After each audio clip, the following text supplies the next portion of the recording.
Nós estamos fazendo 214 escolas técnicas profissionais. Em 100 anos fizeram 140, nós em 8 anos vamos fazer 214. Nós estamos fazendo 12 universidades novas. Estou fazendo uma universidade afrodescendente lá no Ceará, metade de aluno africano, metade de aluno brasileiro. Estamos fazendo 105 extensões universitárias. Ou seja, 105, levando extensões universitárias, campus avançados para todo o interior do país. O ProUni é a maior revolução educacional nesse país. São, na verdade, 545 mil alunos, pobres da periferia, 40% negros, se formando doutor. Isso é uma coisa que não dá para mensurar com dinheiro. Não é isso você mensura con autoestima de las pessoas. La verdad es que mi preocupación principal ha sido cómo dentro de todas las dificultades que tiene el mundo moderno vamos generando mayores condiciones para que la gente pueda sentirse protegida. Y más allá del tamaño del Estado, que puede haber distintas discusiones, yo creo que tiene que tener todo el tamaño necesario para hacer las cosas bien, tiene que haber mejor Estado. Un Estado eficiente, que garantice los bienes públicos a la gente, que esté ahí dispuesto y que sea capaz de resolver las fallas de los mercados. Porque los mercados tienen fallas y la tarea de los mercados no es llevar a equidad. Esa no es tarea. No se le puede pedir a los mercados lo que no les corresponde. Creo que sí a los estados hay que pedirles eso. Entonces yo diría que en este concepto de que el Estado es fundamental, es importante. Pero por supuesto que también la sociedad civil es importante. Y eso también hemos estado trabajando para empoderarla, mejorarla. Parte importante de este mejor Estado que yo decía es un Estado eficiente pero además transparente. Y porque la transparencia del Estado empodera a los ciudadanos, que la gente sepa en qué el Estado está metiendo las platas, cómo está haciendo las cosas, que haya control social sobre las autoridades. Y cuando hablo del Estado no me refiero solo a los gobiernos. En este país aprobamos una ley de transparencia muy dura, muy exigente, que se aplica al Poder Ejecutivo sin duda, pero también al Ejecutivo y al Judicial. Entonces yo siento que con eso vamos también consolidando democracia, dándole más poder a los ciudadanos, teniendo una democracia más madura, que no exenta de problemas, pero que permite... Pues llegamos acá, en este día histórico, un día importante para cumplir con el sentimiento, con el planteamiento del pueblo boliviano, que es la nacionalización de los recursos naturales, los hidrocarburos. Y la propiedad de los hidrocarburos, del gas natural, que pasan a partir de este momento a manos del Estado boliviano, bajo el control del pueblo boliviano, es la solución a los problemas económicos, a los problemas sociales de nuestro país. Una vez recuperado este recurso natural, generará fuentes de trabajo. Se acabó el saqueo de los recursos naturales por parte de las empresas petroleras internacionales, de las transnacionales. La participación del Estado es importantísima y no el sector privado. Claro, el 80, 70 dijeron que la empresa privada es la solución social, la solución en temas de corrupción, la solución en temas de desempleo, pero más bien se ha profundizado el desempleo, ¿no? Cuando en el marco del neoliberalismo trataron de eliminar al Estado del Estado. El Estado era simplemente que se aboque en la parte normativa y no de la producción. Así es todo lo contrario, el Estado tiene que dedicarse al tema de la producción. El tema es ahora como el Estado y los productores pequeños y medianos tengan también sus industrias de aceite, de azúcar. Ya vamos avanzando. Si Bolivia tiene una gran empresa, es Yacimientos Petrolíferos Fiscales Bolivianos. No hay ningún empresario privado más grande que Yacimientos ahora. Aunque necesitamos mucha inversión, pero Yacimientos es toda una empresa del Estado, del pueblo. En realidad hay un agujero dirigencial en la Argentina, fundamentalmente provocado por la desaparición de toda una generación de intelectuales, de periodistas, en fin, que estaban con mucho compromiso y que además eran producto de toda una historia. O sea, lo que yo viví como argentina, desde que comencé a tener uso de razón y a escuchar solamente marchas militares y a escuchar a mi abuelo hablar de Perón y a empezar a leer la historia que nadie te contaba y a averiguarla por mí misma, con todo el contexto histórico, no solamente argentino, latinoamericano y universal.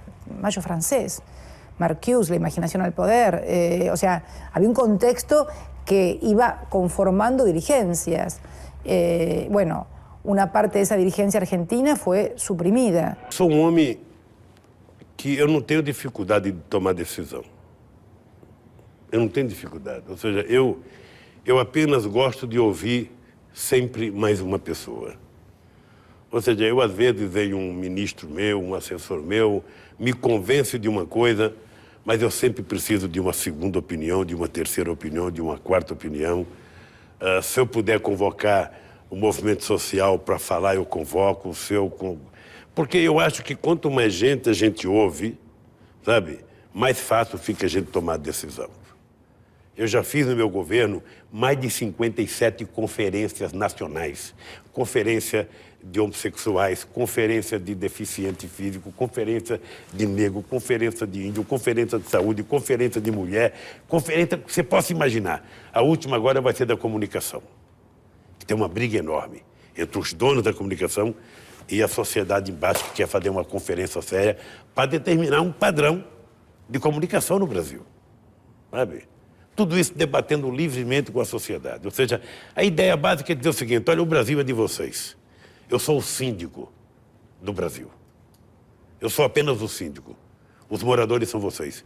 Então, por favor, ajude a decidir as coisas que nós precisamos fazer. Porque se eles ajudarem, olha que eu saí, tem gente para continuar brigando para manter. Se eu não chamar as pessoas para participar, quando eu sair, acabou. Então essa é uma crença que eu tenho, essa é uma convicção que eu tenho. Ou seja, na dúvida, é melhor ouvir o povo.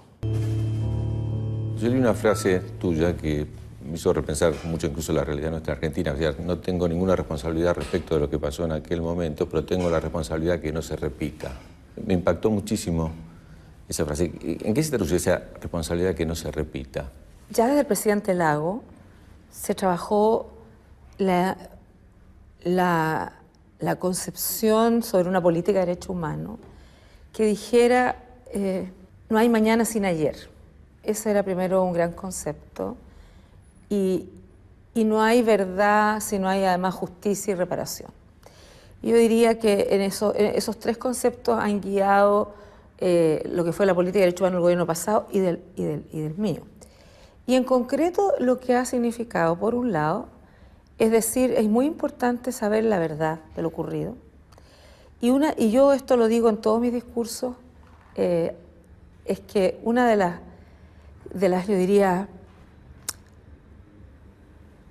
de las verdades que hemos podido constatar es que en la historia chilena, más allá del hecho puntual del 73 y los años siguientes con brutales violaciones a los derechos humanos, más allá de esa experiencia que demuestra lo mismo que voy a decir ahora, pero también a lo largo de toda la historia, cada vez que hemos puesto por sobre la mesa las diferencias y no hemos sido capaces de resolver de manera democrática esas diferencias, ha habido situaciones que hemos tenido que lamentar y que ha significado mucho dolor, mucha tristeza para nuestros pueblos. Al revés, cada vez que somos capaces de entender que la diversidad nos enriquece, de que podemos tener diferencias grandes, pero que no podemos mirarnos como una nación de enemigos, poder una nación de diferentes, de diversos, de adversarios frente a algunos temas o de intereses súper legítimos contrapuestos. Pero cada vez que somos capaces o de ponernos de acuerdo en lo principal o de buscar una manera razonable para resolver conflictos de interés existentes en toda sociedad, no. Pongámonos los patines todos. Del éxito de nosotros depende del éxito, en buena medida, de la revolución, sobre todo, bueno, en el ámbito socioeconómico, que es como el alma. Nosotros debemos pararnos allá arriba en el Ávila y mirar 200 años atrás y decir: Bolívar, no araste en el mar, aquí estamos tus hijos haciendo realidad tu sueño de patria grande, libre. Hoy oímos aquí las voces de la patria grande, de la patria nuestra, las voces de nuestro pueblo.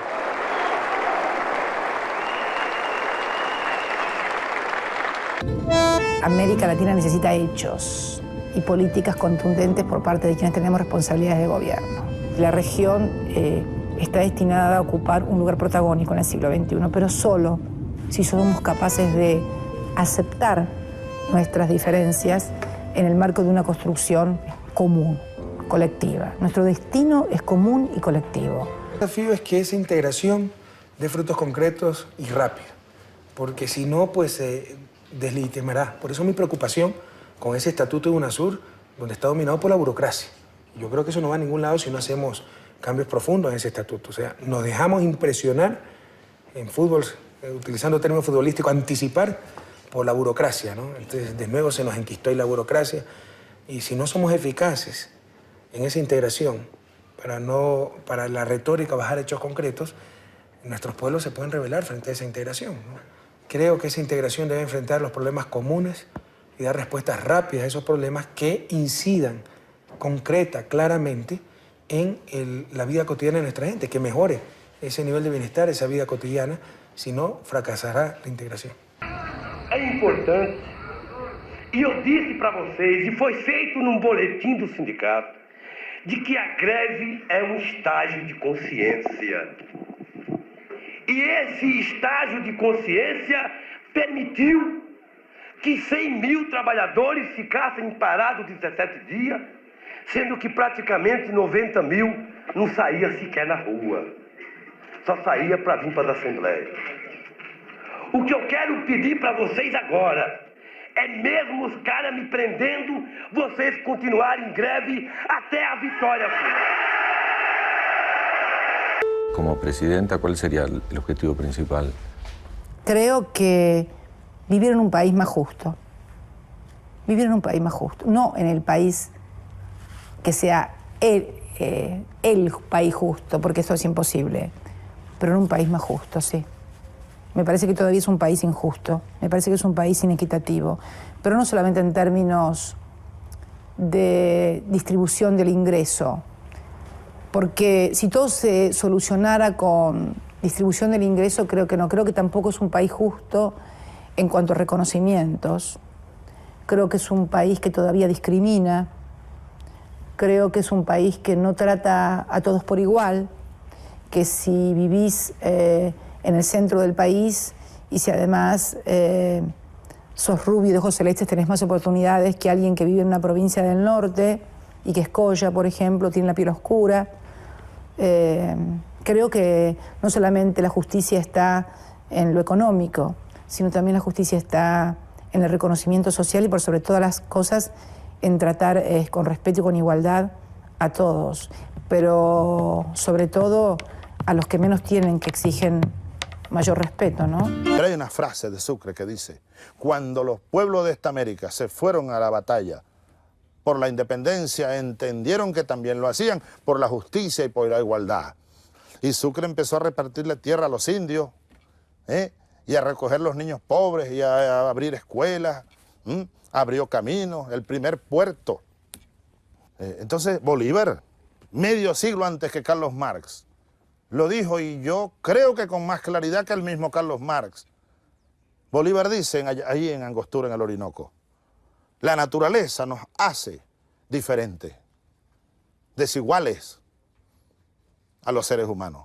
Pero luego viene la sociedad, el Estado, las leyes, la educación, las artes y la ciencia, y colocan al ser humano en una igualdad, en un estado de igualdad que él llamó ficticio, más propiamente llamado la igualdad política, la igualdad social. Medio siglo después, Carlos Marx dice que el socialismo desarrolla las desigualdades naturales del ser humano, y a través, igual que Bolívar, como si Marx hubiera leído a Bolívar, y a través de ¿qué? De la sociedad, lo integra a un estado de igualdad en la diversidad.